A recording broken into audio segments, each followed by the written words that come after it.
Roper Country Club at the 2014 Major Mortgage Country Jam, and Mr. Charlie Jenkins has joined us up here on the stage. How you doing, man? I'm doing awesome. I'm a country jam, right? Major Mortgage Country Jam. You can't get better than this. Beautiful day, a great lineup, ready to perform. And early on in your career, I saw George Strait gave you some great advice. What did he tell you? You know, it's interesting. George, I asked him, what every naive wannabe country singer says.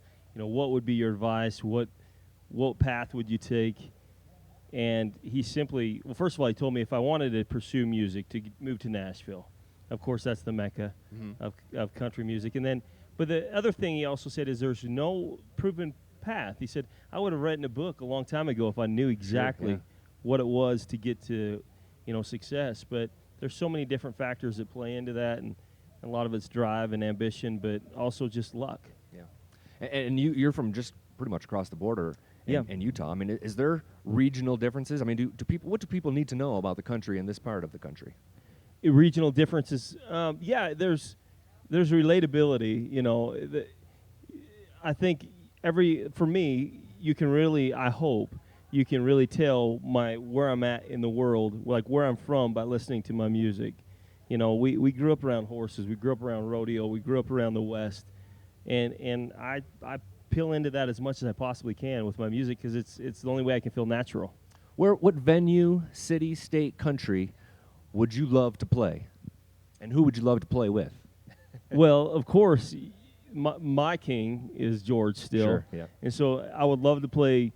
I would probably love to be in his state, in Texas, playing with George at least once. That would be like the.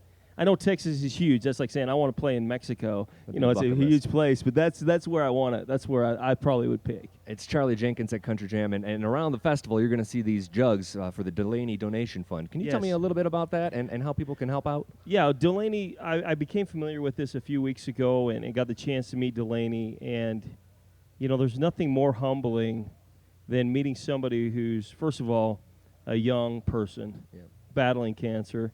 And then not only that, she's battling cancer, and she's got this perspective that she wants it to be paid forward. And so right now her main focus is not her health, which is she's fighting so hard, and she's doing a tremendous thing right now because she's trying to pay it forward to give somebody else an easier time battling cancer in the future. So we're asking anybody out there to donate $1 or $2 because collectively we can make somebody have an amazing, a tremendous better day. Sweet little girl. She's a local little girl from Grand Junction, and leukemia has returned 4 times. She's still fighting, and hopefully you can make that donation. It's Charlie Jenkins at the Roper Country Club 2014 Major Mortgage Country Jam. Thank you so much. Thank you.